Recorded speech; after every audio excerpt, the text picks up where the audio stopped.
Ferrari. I bet he's having to fuel that up. Fuel, that's what I want to talk about. Whilst I'm walking here in the middle of London. Did not drive here. Cost me way too much if I did. But fuel prices, what the heck is going on with fuel prices? Well, there was a report out yesterday about the fact that fuel companies are still way overcharging us for fuel. So I'm reading this from the, it was the RAC that actually brought this up.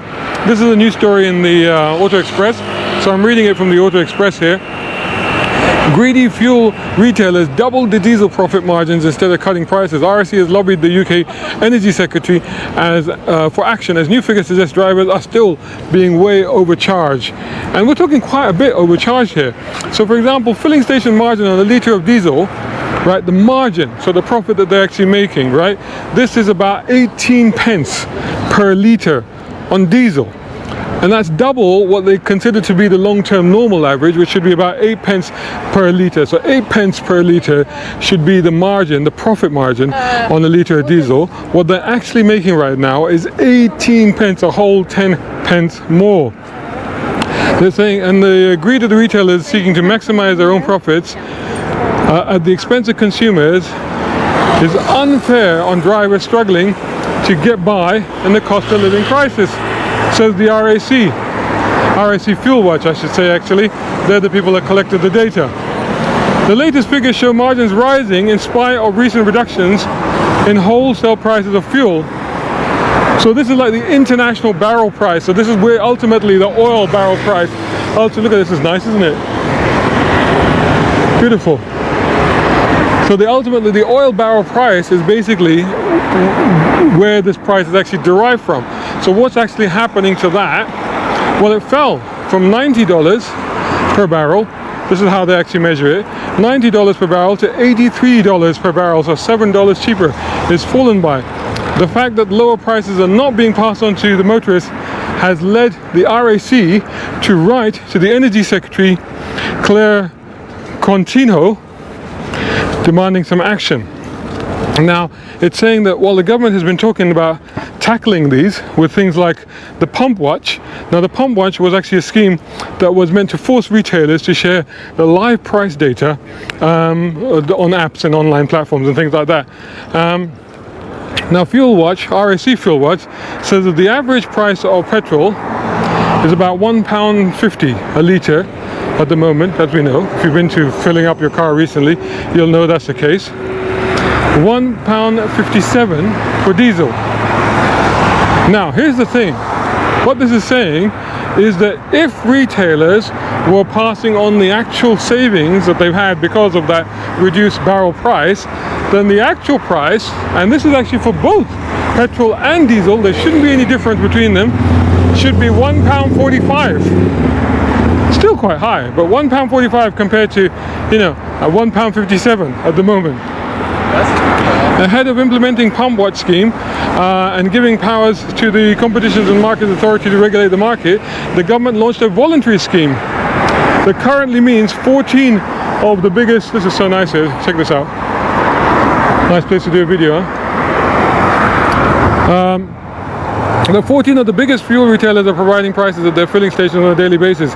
Competition and Market Authority, which reported last year, retailers had overcharged consumers, drivers, by 900 million in 2022. 900 million they overcharged us. And this is still happening, basically. Even the supermarkets, which you think, well, they're the cheap ones, surely they're okay.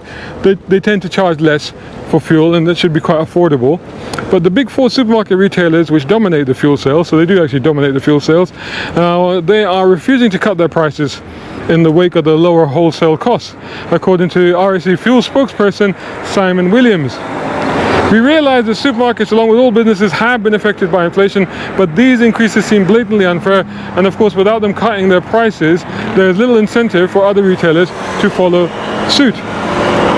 According to Williams, having tracked the fuel prices against inflation, it's easy to see the link. We therefore have a strange situation where unreasonably big fuel margins are making inflation higher than it should be. It's really interesting, isn't it? And we've seen this before in the past, haven't we? That when that barrel price goes up, that instantly translates to higher prices at the pump. Like the next day, like you hear about barrel prices or oil prices going up, or something happens on the international stage and the oil prices get put up, and the next day the fuel prices seem to go up, right? But when it comes down, nothing, tumbleweed. That's all you see, tumbleweed. Nobody says anything. Prices stay where they are. So they use it as an excuse to put it up, but they don't put them back down again. If the work of the Department of Energy Security and Net Zero and CMA has had any effect to date on improving fuel transparency, fuel price transparency, we hope to see prices at the pump reduce significantly. Sadly, we fear the retailers are likely to need a little more encouragement before that happens. I was just working out some other numbers. Now, one of the things I should say, because somebody just said this to me actually just a little while back, that the retailers, one of the things they're complaining about is that, well, because all these people are switching to electric cars, they're not selling as much fuel as they used to, so therefore they need to make money off the fuel that they are selling. I mean, okay, I can kind of see the logic of that, and maybe in certain areas that might actually be true, because certain areas have adopted the EV more, so like here in London, although look, that's not electric, that's not electric, that's not electric, that's not electric, that's not electric, that's definitely not electric, that's a Civic Type R, that's not electric, that might be electric, that's the range extender, that's not electric. So yeah, look at that. So and this is on Vauxhall Bridge in central London. So I don't actually buy that, because at the end of the day, in the UK we have a 40 million vehicle population. That's how many we've got. And we know from stats that less than 1 million, actually, I think we just reached 1 million at the end of last year, are EVs or electrified. So we're way off. Basically, you're talking 1 in 40. 1 in 40 have switched so far. So I think it's really too early for retailers, fuel retailers, oil retailers, to be crying, oh no, we switched to EV, we're running out of profits and customers. I don't think that's really the case. I think they're using that as a really good excuse. And I don't think that we need to be sympathetic to the fuel companies, because like you said, like I already said, 900 million is what they made. You think about the small differences in the pennies. It doesn't sound like much, right? It really doesn't sound like much when you think about a few pennies here, a few pennies there. But think of it this way, right? 10 pence. If they make 10 pence margin per day, right? We know, I found the figures online, 120 million litres of fuel is sold every day in the UK. 120 million litres. So at 10 pence margin, you're talking about 12 million pounds per day. 12 million pounds per day, and that equates to 4.4 billion pounds a year.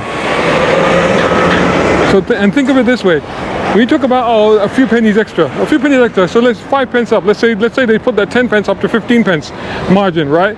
At 15 pence, that 12 million per day turns into 18 million per day. That's another 6 million pounds, and that total for the year becomes 6.6 billion. What did I say before? 4.4 billion? It's now 6.6 billion pounds per year. I mean, that's just staggering amounts of money. And I think that really, considering everything that's going on, how hard the motorist is being hit, particularly here in the UK, on every front, on every level, whether it's emission charges or taxation or parking and everything, and insurance, for God's sakes, considering how hard everybody's being hit and how discouraging this is for motorists. You know, the stat now recently, 15% of motorists thinking of giving up driving because it's just getting too expensive. You know, you're biting the hand that feeds you. This is what these people need to think about. You know, ultimately, you know, if everybody gives up driving in cars, you won't be selling oil or petrol to anybody. So I think oil companies really need to think about cutting those margins and being a bit more fair about fuel prices, because already these fuel prices are outrageous. And I feel for that Ferrari driver. Okay, I don't really, but you know what I mean. That's going to be an expensive tank full. Let me know what you think in the comments below. Check this out, guys. It's my book. It's my first novel, and it's written for car fans like you. It's a fun political action thriller. It's full of cool cars and spectacular action. Get your copy now at Amazon.com. Shout out time, guys. Thank you so much. Hey, if you enjoy my content, why not get involved? Buy me a coffee. You can do that at either of these links. Or if you're watching on YouTube, buy me a thanks or take out a membership. It all helps. It really does.